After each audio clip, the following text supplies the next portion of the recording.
So when we have a quorum, Chair Anderson will move House File 3162. So members, if you would take out 3162, and I see that there's an A1 amendment. Is that the author's amendment? It is, Mr. Chair. Okay, so we will take care of that when we actually have a quorum. So, welcome to the committee. If you could please present your bill. Thank you, Mr. Chair. On the author's amendment, we make an adjustment to allow for recognition of the credits that corporations already have in place. So that's what the amendment does. But as far as the overall bill does, as you know, the federal tax conformity or tax bill eliminated the corporate AMT tax, and if Minnesota were to keep the corporate AMT tax, it obviously would make it more challenging and difficult for our businesses to file their taxes, which is opposite of what the intent was with the federal tax bill. And so we're trying to just make that happen here on the Minnesota side of things. And that's it in a nutshell. And I do have some testifiers, Mr. Chair, if you are ready for that. Thank you very much, Chair Anderson. We will go to the first testifier, Beth Cadoon, and we'll go in this order: Beth Cadoon, Joe Larson, and Lars Negstead. Is Lars here?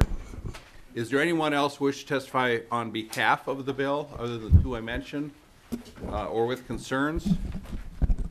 The department on this bill? Not at this time. Okay, thank you, sir.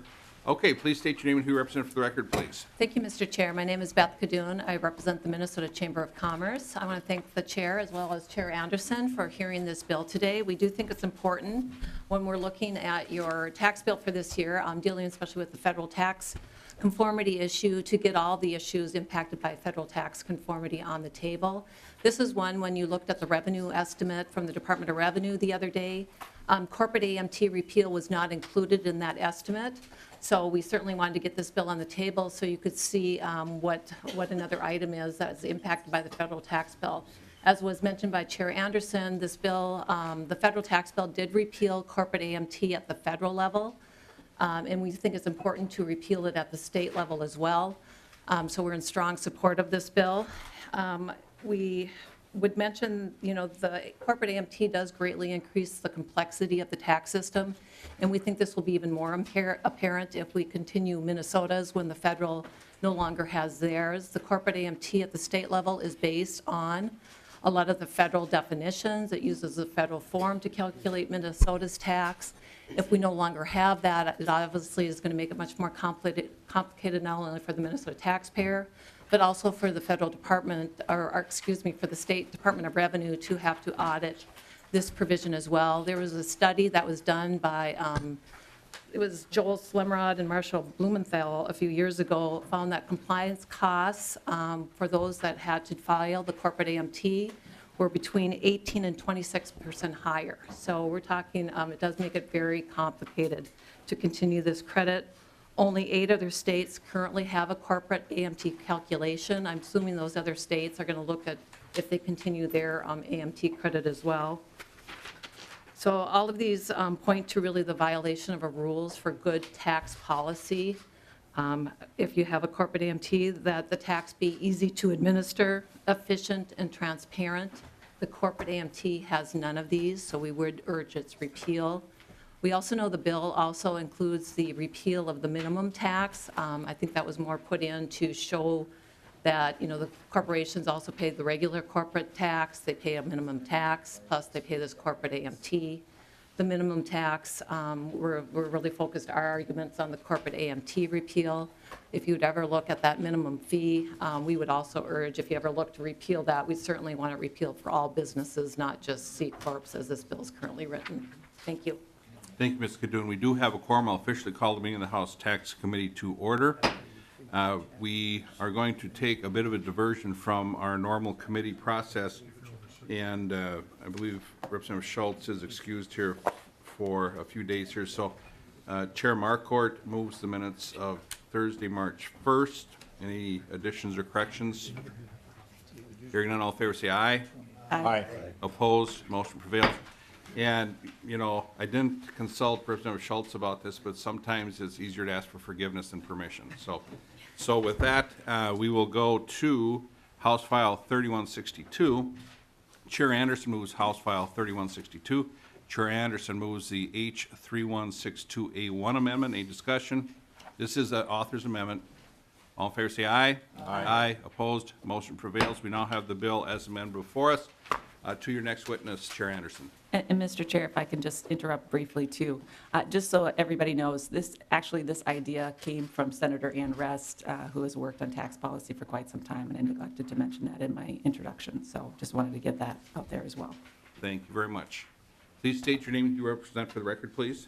Thank you, Mr. Chairman, members. My name is Jill Larson. I'm from the Minnesota Business Partnership. I'll try to be brief because I don't want to repeat. Welcome to the committee. Thank you, Mr. Chairman. I want to thank Chair Anderson and Chair Garofalo for co-authoring this bill. And Mr. Chairman, thank you for having the hearing. As was mentioned, the federal tax reform law repealed the corporate AMT. And from our discussions with our member companies and with tax practitioners, they think that it would make sense for Minnesota to also repeal its corporate AMT in terms of simplifying tax filing. And it was mentioned that only a handful of other states have an AMT now. And so folks think it would be helpful as you look to putting together your larger federal tax conformity bill to include this provision. Again, my remarks today are just on the corporate AMT repeal. We don't have a position on the minimum fee issue. So as Representative Anderson mentioned, this is a bipartisan bill. Senator Rest, the DFL lead in the Senate Tax Committee, is the chief author of the bill in the Senate, and we hope that you will strongly consider including this in your federal tax conformity bill. Thank you. Thank you. Questions? Chair Knobloch. Thank you, Mr. Chair. Representative Anderson or Ms. Larson, do you have any data on the minimum fee in terms of how much it costs different taxpayers at different levels? I mean, I guess, I know when this happened a few years ago, I mean, on one hand, it doesn't seem like that much money to have, $200 for a corporation that's got $1 million in revenue, and it scales up some from there. If I remember right, it's $500 or so for a corporation with a couple $1 million of revenue or assets. But I mean, these are taxes that the corporation pays even if they have no income at all. I mean, this is not really an income tax. I mean, it's just a minimum fee. And, it sort of gets away from the whole concept of an income tax. And I guess I'm curious, do we know, small businesses, I mean, a business that has $1 million in total revenue and assets is a pretty small business that we are now clipping for an additional some hundreds of dollars. Do we have any data on what levels are paying most of this tax? Ms. Larson. Mr. Chairman, Representative Knobloch, I don't have a lot of data at the tip of my tongue. Mr. Michael actually might, but I know in the revenue note there is some a reference on the first page of the revenue note that talks about that in tax year 2018, taxpayers with the sum of Minnesota factors less than $990,000 pay no minimum fee. As you mentioned, the fee ranges from $200 to almost $10,000, and the highest fee applies to those with factors greater than about 40 million. So it looks like the largest fee amount applies to larger companies, but Mr. Michael may have more specific information, or the Department of Revenue possibly.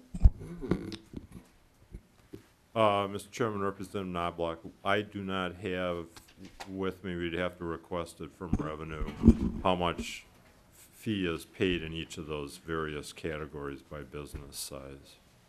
My guess is that, most of the revenue comes from the mid and upper levels, but that's just a guess. But we can request that from Revenue and distribute it to the committee. And I guess, Mr. Chair, and maybe Mr. Michael, on that same note, as I'm looking at the revenue note, it talks about eliminating the minimum fee for C corporations, but I believe that this minimum fee is paid by S corporations and by LLCs too. I guess, can you confirm that? And then are those apparently not included in this particular bill? Mr. Michael. Mr. Chairman, Representative Knobloch, yes, that minimum fee applies to all types of entities, including the pass-through entities. And whoever put this bill together just repealed it for C corporations and not for those pass-through entities. When we request the data from Revenue, we'll ask for the breakdown between the two types of entities. Chair Okay, Knobloch. I'd appreciate that, Mr. Chair. Mr. Michael, thank you. Chair Drazkowski. Thank you, Mr. Chair. Ms. Larson or Representative Anderson, which other states have this, and can you characterize the presence of this in the states around us? And then it would seem to me that there's going to be other states trying to get rid of this. Have we heard anything from those states and those efforts so far in their tax reform efforts? Ms. Larson. Mr. Chairman, Chair Drazkowski, according to the information that I have, some of the other states that, right, Alaska, California, Maine, Kentucky, Florida, Iowa, and possibly, New Hampshire used to, and Kentucky used to, I don't think they have anymore. So, and from what I can tell so far, we're trying to keep track of what other states are doing with respect to conforming to the federal tax bill, and I haven't yet seen what other states are doing on the corporate AMT specifically, but we'll check on that and get back to you on that. Chair Anderson. And Mr. Chair, getting back to Chair Knobloch's comment too, I'm open to any amendments that you think would help make the bill more palatable to help all these small businesses in particular, so. And Mr. Chair, since my name was Yes, mentioned, that point. Mr. Michael, can you, just to ask you, if a company has income, do they still pay the minimum fee on top of their, say, corporate income tax? Or is that just part of their income tax then? Mr. Michael. Mr. Chairman, Representative Knobloch, this is an add-on fee, so you pay it in addition to the regular tax. The other provision of Representative Anderson's bill, which is the alternative minimum tax, is its name suggests that you pay the higher of the two, but this is an add-on fee. Thank Chair you. Knobloch. Okay, Chair Drazkowski, you still have the floor. Thank you, Mr. Chair. Thank you, Representative Anderson and Ms. Larson. It sounds like we're nearly an island and probably will become once again an island, and very good bill. Thank you. Wasn't there a book, It Takes an Island? Oh, Village, oh, okay. Chair Marquardt. Thank you very much, Mr. Chair. Maybe a question for Ms. Larson or Ms. Kadoun is, Ms. Kadoun, why don't you join us, because I didn't allow members to ask questions of you. as, So get all three up here. Chair Marquardt. thank you very much. As we kind of go through this conformity bill, there's going to be an X amount of dollars to spend. And I'm looking at, when it comes to the corporations, where your priorities would be. You know, the corporate franchise tax rate's 9.8%. And then there's going to be other proposals. So if you could rank them, and especially regarding the franchise tax rate, you know, if we had dollars to buy that down, would you put it there first? Or I'd like to know, because we're going to be dealing with this, and just what would be the priorities of spending, you know, a limited amount of dollars? Where would you like to see those go first when it comes to corporations? Ms. Larson. Mr. Chairman, members, Representative Marquardt, I think where we're at right now is we would like to see the corporate tax rate addressed as well as you're putting the bill together, and with the revenue that is coming in the corporate tax area, we would like to see some of that revenue used to reduce the corporate rate.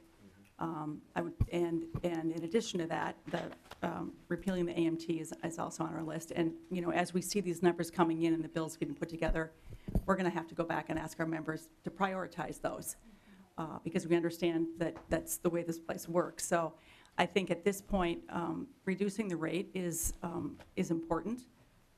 We are concerned about the legislature trying to tax some of the forward income provisions, and we will be talking about that as the committee moves forward.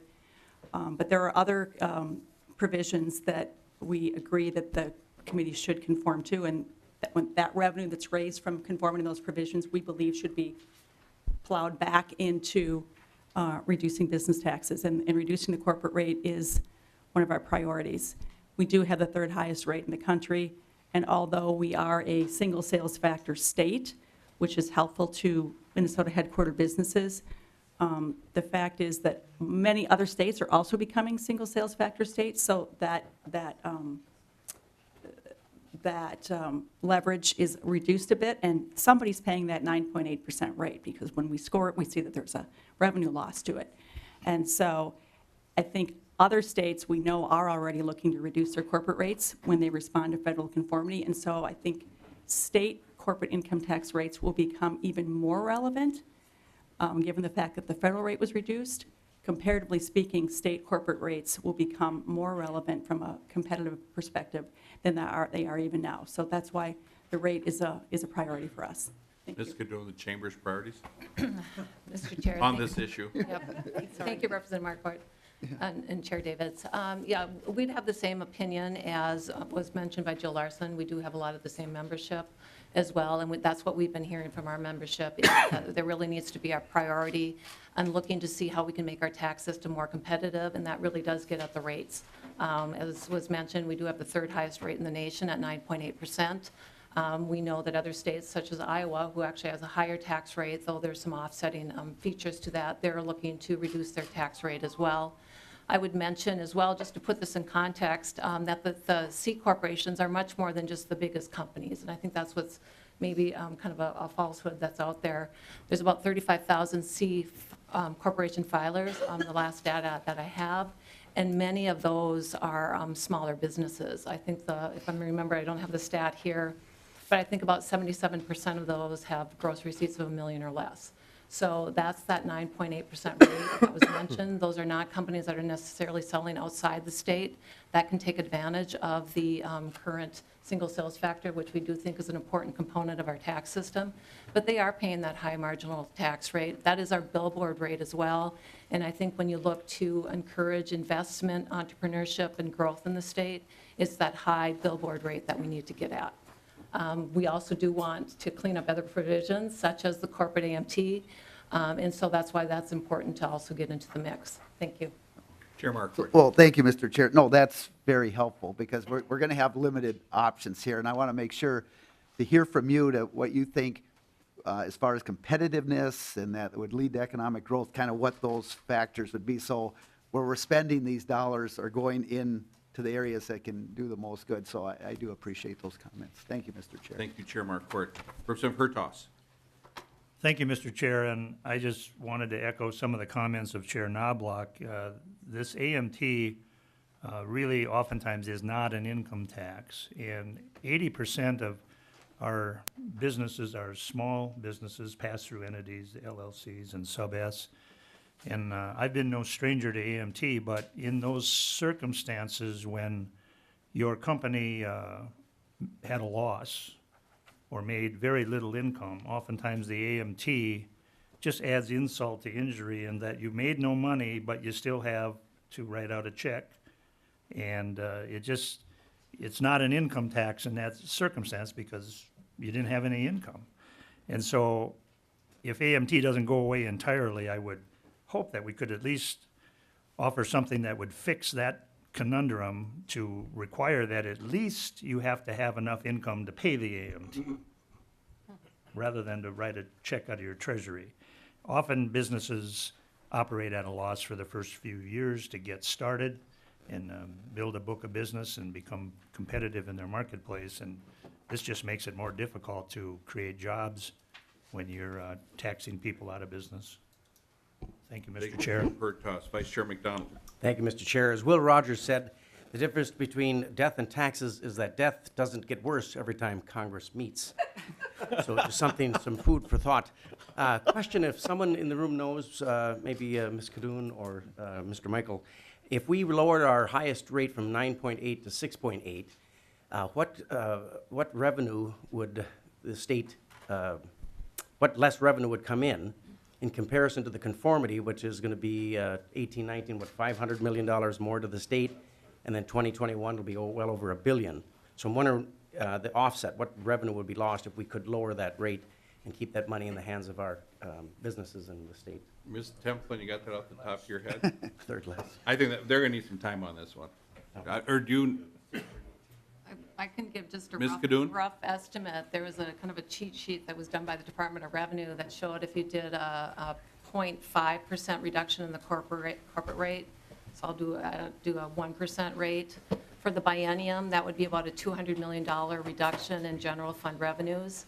Obviously, that's static analysis, so you don't know what's going to happen with economic growth. We did see with the federal tax bill, for example, that we did have increased economic activity as part of some of these rate reductions. So obviously, the number I just gave you would be a static analysis versus dynamic scoring.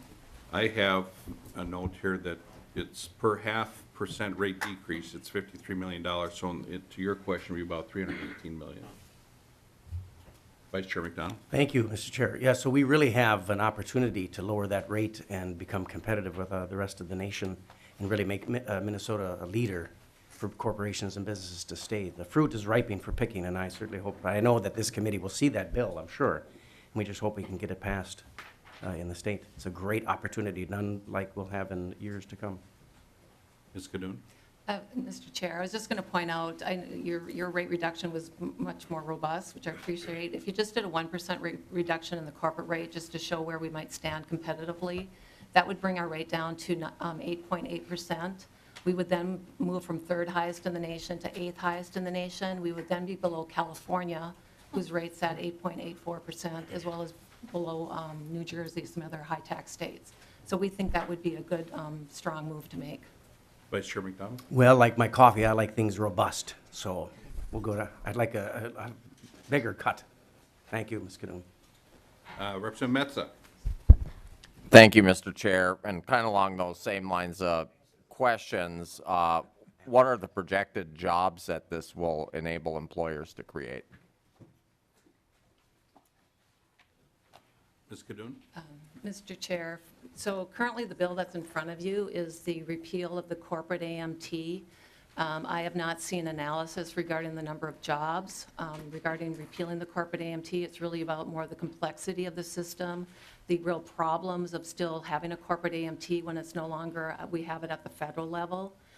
We do know it obviously would be a reduction in taxes, but I think the biggest impact would be the reduction in the complexity and the administrative cost of keeping a corporate AMT, an alternative minimum tax calculation, when the federal government doesn't have it and the great majority of other states do not have it. Representative Metza? Thank you, Mr. Chair. And would the intent be for the employers that you're representing to use those savings to grow their businesses and hire people to grow the economy? Well, Mr. Chair, if Chair I Anderson. can chime in, I think on this issue in particular, we saw what happened with the federal tax reform bill, where you have businesses across the country that are handing out those bonuses to their employees, investing into their businesses here in the States versus in foreign countries. It has just been an economic boom for us as a country, and we want to have kind of the mini version of it, if you will, for Minnesota, to have something like that happen here. But that's going to take not just this bill, but a collection of tax reform for the state that I know Chair Davids has been working on. And so welcome your input on how you think that we could achieve that, because we want to have the same results here in Minnesota to make sure that we are competitive on a long-term basis. So any suggestions you have, welcome to hear them. Representative Metza? Thank you, Mr. Chair, and I appreciate that. I'll think about it. And, you know, one thing I think we just need to be cautious of is looking out with the conformity changes, you know, and making sure that we're taking care of the people who send us here, which are the voters, and how it is affecting their pocketbooks. And so my preference is going to be to make sure that we pass along savings to them first, and if there is revenue left over, figure out what we need to do best with that. So I'll think about that, though. Thank you, Chair Anderson. Thank you, Representative Metza. Chair Drazkowski? Thank you, Mr. Chair, and for Representative Metza's question, if you take the fiscal savings to the private sector in this bill divided by a $50,000 salary, that's 2,000 jobs. Representative Metza? Your name was used. Thank you, Mr. Chair. I know when not to respond. Chair Drazkowski? Okay. Representative Gruenhagen? Oh, just, thank you, Mr. Chair. Just note under, she said under a static analysis, it would cost us revenue. And of course, we know that static is precisely wrong versus a dynamic, which is approximately right. So if we cut the corporate tax to 4%, you'd see robust economic growth and more tax revenues. Okay. Questions for the partnership representative or the chamber representative? Okay. We will now go to the gentleman from Isaiah. Isaiah. Lars Nexted. Oh, I didn't have you on the list. I'm sorry. Mr. Hickey, did you want to say something? If you can squeeze me in on the list. We'll go to Lars first, and then we'll come back to Mr. Hickey. Please state your name and who you represent for the record, please, sir. Good morning, thank you. My name is Lars Sneiksted. Mr. Chair, members of the committee, I'm the policy director for Isaiah. We're a statewide organization of clergy, congregations, and people of faith working for racial and economic justice. Welcome to the committee. Thank you. Thank you for the opportunity to testify today. I will be brief. I'm not an expert in tax policy. However, I'm concerned about the repeal of corporate taxes, especially in the wake of the giant tax cuts already passed in Washington. Those cuts and other federal policy decisions are creating a lot of uncertainty for Minnesota's budget going into the future. For example, Minnesota Care faces an $806 million shortfall over fiscal years 2018 through 2021 due to cuts resulting from the 1332 waiver that authorized the state's reinsurance program and the discontinuation of the cost-sharing reductions. Beyond the budget uncertainty, we're hearing stories across the state of enormous needs that are not being met. There are families near Wilmer who are being crushed by medical debt to the point of facing the loss of farmland that has been in the family for generations. A whole generation of students is staggering under crushing student debt, and yet tuition keeps increasing. Another urgent need for increased funding is child care assistance. Over 5,000 children are on a waiting list, which stretches on for more than a year, preventing thousands of more families from getting the help they need. Reimbursement rates to providers are too low and are out of date. My own church hosts a preschool program, as do hundreds of others across the state, but it's not nearly enough to meet the need. Statewide investments are needed to support families as well as providers. As the Conference of Catholic Bishops has reaffirmed recently, a government budget is a moral document. It reveals our values. We're concerned what message the repeal of corporate taxes sends about our values, especially in a time of both great abundance and great need. We hope you will keep in mind what Jesus referred to as the least of these in Matthew chapter 25, as you make your decisions about our state's tax and budget priorities. Thank you again for the opportunity. Thank you, sir. Questions for Mr. Nexted? Mr. Chair. Chair Dabney. Thank you. Mr. Nexted, in the previous comments, Chair Anderson talked about wanting to make sure after the federal tax changes, the 40% cut in corporate taxes there, that Minnesota initiated changes to be competitive. And that sounded to me like kind of a race to the bottom on corporate taxes and corporate responsibility for the services that they use, benefit from. I'm thinking roads, I'm thinking courts, I'm thinking an education system, all of that. How does Isaiah understand that tension between taxes and needed services by the corporate sector? Mr. Nexted. Thank you, Mr. Chair and Representative. I would say that we're concerned about the impact of these corporate tax cuts. The New York Times had an article just last month about the record number of share buybacks. Mm-hmm. So rather than creating jobs, many of these tax cuts are actually going into the pockets of shareholders. And the vast majority of stocks, 84%, are held by the wealthiest 10% of Americans. So those gains are not distributed equally across the economy. Chair Dabney. Thank you, Mr. Chair. Thank you, Mr. Nexted. It just occurs to me that stock buybacks and things like that don't actually contribute to the economy. They don't create jobs. They don't contribute to the economy. They respond to the wishes of the top 10%, but they don't expand the economy in any way for the remaining 90%. Thank you, Mr. Chair. Thank you, Chair Dabney. Questions for Chair Anderson? Well, thank you, Mr. Chair, and I think what the representative is missing is the fact that corporate taxes are regressive. And when you have a regressive tax system, that hits the people that can least afford it. So those people that are working the lower paying jobs are then required to work longer and harder to earn money. So by eliminating this, it is going to make our tax system more progressive rather than regressive. And I think it's a step forward to help those people that the gentleman here mentioned. But I'll leave it at that. Thank you, Mr. Chair. Mr. Nexted, have you testified in the Senate regarding this on the rest bill? I don't believe it's been heard yet, but I would plan to when it comes forward. Let me know that happens. I'd like to see that. Okay. That'd be kind of fun. Okay, with that, other questions for Mr. Negstad? Okay, thank you very much, sir, for your testimony. We have a person that wasn't on the list, Mr. Mike Hickey, if you could present your testimony, please. Thanks, Mr. Chairman. Mike Hickey with the National Federation of Independent Business, coming off the bench here and jumping into the fray. Thanks for a minute. Appreciate all the sympathetic comments for small business and Representative Anderson's willingness to also support eliminating the minimum fee for the vast majority of small businesses out there that are pass-through companies.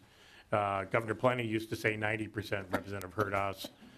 Some people think above 90%, maybe you saw analysis at 80, but regardless, it's a huge number in the hundreds of thousands in this state. And Representative Knobloch, appreciate your comments and concerns. This is a bad tax policy from the past that we need to get rid of. It's a tax on existence. It's above and beyond the property tax, which is extremely high for a lot of small business people and people that struggle paying the commercial property tax rate. So this is something that would be nice to get rid of. We're looking at a lot of things this year, but this would be nice to include, and appreciate all the concern for small business. Thank you. Any questions for Mr. Hickey? Okay, with that, thank you very much. Closing comments from the author? No, thank you. Just ask for your support. Okay. Chair Anderson moves that House File 3162 as amended be later for possible inclusion in the omnibus tax bill. Thank you very much, Chair Anderson, and to all the witnesses.